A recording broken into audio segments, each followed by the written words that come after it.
Now in its 17th year, the Campus Safety Director of the Year program recognizes K-12, higher ed, and hospital police chiefs, security directors, emergency managers, or heads of security and public safety who demonstrate outstanding leadership skills, ingenuity, and selflessness. We name the winner for each sector at our Campus Safety Conference. The nomination materials we receive are full of impressive accomplishments and collaborations. We briefly outlined these achievements on our website, but wanted to further honor the nominees in their hard work by conducting interviews where they can elaborate on some of those successes. In these interviews, finalists share some of their challenges and subsequent solutions they've implemented. We hope campuses that may be considering similar endeavors find value and guidance in these discussions. Hi, everyone. My name is Amy Rock. I'm Campus Safety's executive editor, and thank you for joining us for another episode of the Campus Safety Voices podcast. Joining me today is Rich Payne, Safety Director at Academy District 20 in Colorado, and also a 2024 Campus Safety Director of the Year finalist. And now, Rich, you and I chatted briefly yesterday, and you mentioned to me you have a particular overall philosophy on school safety. Can you elaborate on that a bit? Yeah, I think the philosophy should be for everybody in school safety is just to make sure that it's a collaborative effort, that you're working collaboratively with not only everyone within the district, your principals, your administration, your school board, but then also with your local partners, our law enforcement partners, whether it's on the state or federal level. We actually, in District 20, have a unique system is we have two schools on the United States Air Force Academy grounds. So we have a secondary partnership that we have with military security forces because they are our first responders on the base since they can close that base down. So it's working to make sure that you have collaborative efforts with everybody, making sure that we're all on the same page, we're talking the same language, and then that our communication is tight together, as well as our policies and procedures, and that we also train together with everyone. Those are some key facts that I think are very important to making sure that it's a successful system, and it's just layers and layers on the different types of security, starting out with physical security, and then just layers and layers of security that goes all the way up to our psychological security to make sure that everything's together, working together. Now, you mentioned security cameras, surveillance cameras, which kind of brings me to my next question, which target hardening is something you've really focused on in recent years, including security cameras. Can you share a little bit more on that endeavor? Yeah, so I like to start off with safety and security and physical target hardening from the basics. You have to lock your doors. You have to make sure that all your doors are locked. In this day and age, with some of the best practices, we've lessons learned. We've seen things where interior doors of schools aren't even locked, and so now every teacher should have that ability to lock the door so that if an intruder does get in, that each kid is safe. Also, making sure if you have pass-through doors from classroom to classroom, that those are locked as well, so that an individual couldn't get into one classroom and then just continue through multiple classrooms. And so that part, just the basics, is locking your door. I think is very important. We lock our homes, we lock our cars. Those are all tangible items that insurance can replace, but we can't replace lives if someone were to get into an unlocked door, which takes a couple seconds to make sure that the door is locked. And so with that, having secure buildings, secured interiors, we use cameras as a secondary tool. It's just another layer added on, and then the camera systems to make sure that you're using them. 9 times out of 10, you can't. The schools have close up to 100 cameras. So what you have is you have systems in place that if you need them for evidence, you're looking them back. You're always going back at evidence, or having a system in place that actually is live. Not, from lessons learned, we saw that there was officers being sent in Parkland to where they thought the individual was, and I think there was a 12 to 15-minute delay. So the officers were getting there and the individual wasn't there, and that was on an auto playback system. But to add some AI technology into your cameras, to have the ability to just put a box around a person. A lot of people like to say, well, do facial recognition. Well, facial recognition only works if everybody's picture is put into the system. It's not going to pick up somebody who's not. So that's why you can get systems where you can actually just put a box around that individual, and then that maps that individual wherever they walk in the building. It actually follows them on the cameras and putting the cameras in. And then to make sure that your camera systems, traditionally in schools, um, your camera systems were set and done by your IT system, your IT support system in the district, but they were built off of data ports. And so making sure that your data ports, it's very hard to navigate that. You're constantly having to drag and pull cameras. And so there's newer systems out there that I was able to do this in Douglas County School District to 80 traditional schools and 20 charter schools, put a system in place that you can put a box on a person, and that box will follow that individual through the whole building. A lot of the camera companies will try to tell you, hey, we can share this with law enforcement. Well, we all know that if an officer is responding, at 50, 60 miles an hour trying to get to the school for a shooting, they don't have time to look at their laptop. And then from that little screen to determine where the bad person is in the building. So having a system that speaks the same language as law enforcement, such as having the building and all your cameras numbered into a law enforcement tactical response. Your number one side is always your front of the building. Then it goes clockwise, and you'll have your 2, your 3, your 4 side, and then your interior is your 5, your 5 cameras. That way, if an officer is dispatched to a certain location, they know that if the bad guy is sitting at the front door waiting for the officers to come in and trying to snipe them, which actually didn't happen in a school, but it actually happened in the Planned Parenthood shooting here in Colorado Springs several years ago. The bad guy was sitting behind some mirrored glass, and they couldn't see where the guy was at, and he was just shooting at the officers as they were approaching. Well, with the camera systems, you can now tell your officers approach on the 3 side. They know that language. Instead of saying, well, go to the back east door, they're going to know that where the front is and the back is. And so having those connections with your law enforcement, the training, and having SROs in school, with the SROs are a huge advantage for our high schools to have that extra, that partnership with law enforcement.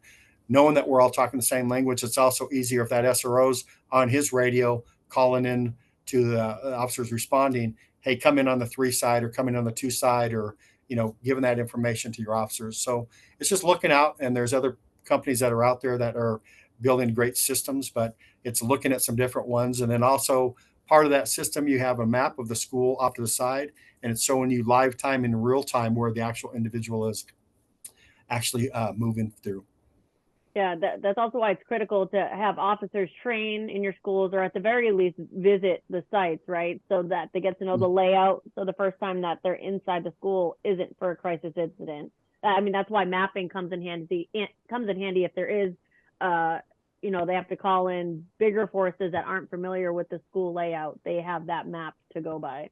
Exactly. And so what we do, and I did this when I was up in Douglas County, I currently do in Academy District 20, is all the training comes from the security department. It's a non-negotiable within the district. All security training, all lockdown drills, all that's handled by my security team. So we actually, when we do the lockdown drills, we actually call and we let our law enforcement officers, our SROs know, and any officer that's in the area that's can take 20 minutes out of that day. They can come in and go through the lockdown drill with us, so that they also get familiar with the buildings.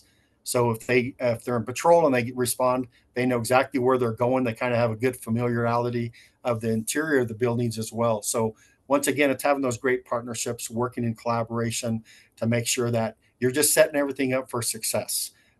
We even have gone so far to provide access control cards to other agencies that aren't within our area, but they're on a boundary, and there's more officers in the city area and the county on a boundary that we have a school on. And so we provide those officers with access control cards, as well as we're able to electronically, from any location, from offsite, pulse and let people in the doors. So if you have officers who get there, and it may say it's a state patrol officer that doesn't have access and he's one of the first ones there, we can actually pulse the door so that they can get in the door, and they're not having to try to figure out how to get in the building, since all of our buildings in our districts are secure, throughout the day. Right. And you had mentioned earlier door safety, but there's also the vulnerability of glass. And your district has invested in protective window film. Why and how has that been prioritized in your schools? So if you go back to lessons learned, bad guys have got in either from prop doors or by breaking glass.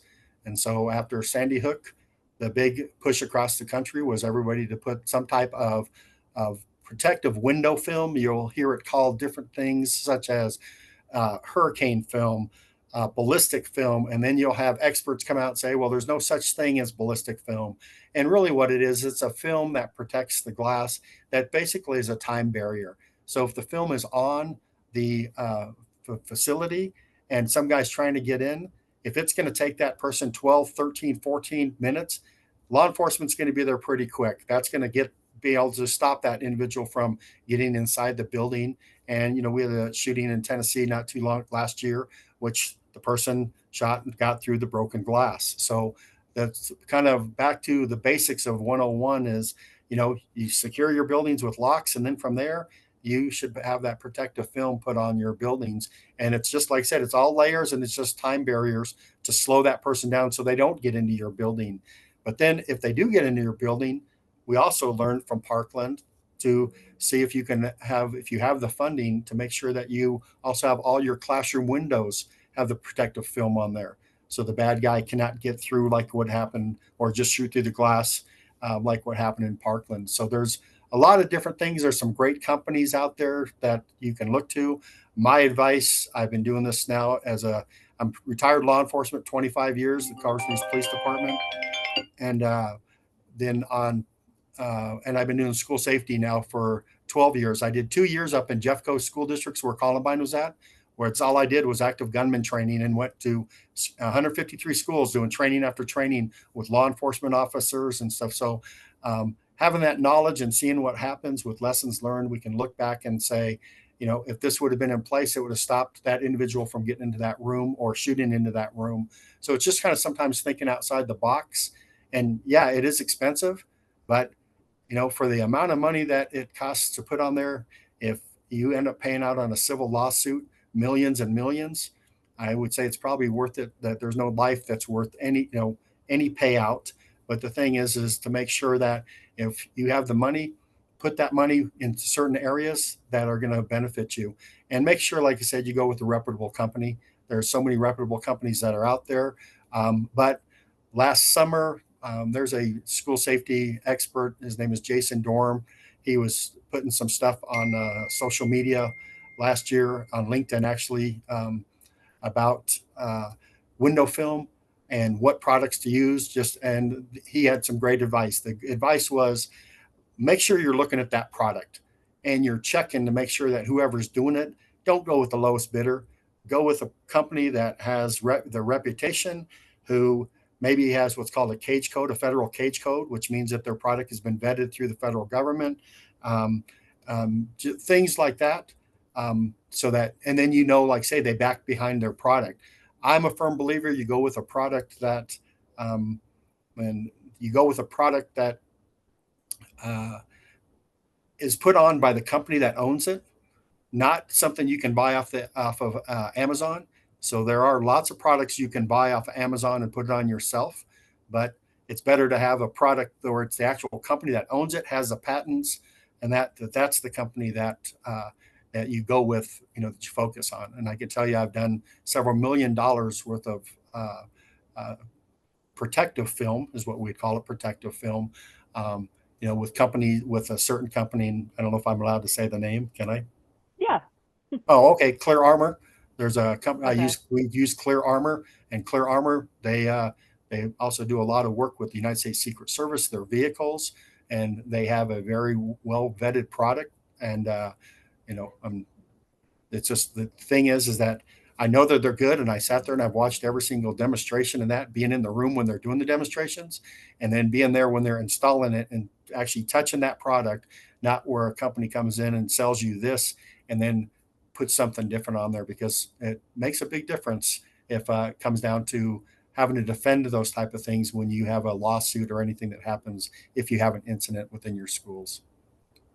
Yeah, and you use Sandy Hook as an example of easily broken glass, and these people are looking for the path of least resistance and the biggest loss of life. We know in I believe it was Parkland, one classroom door he tried to open and it was locked. And so he just moved on to the next one because their intention is to harm as many people as possible.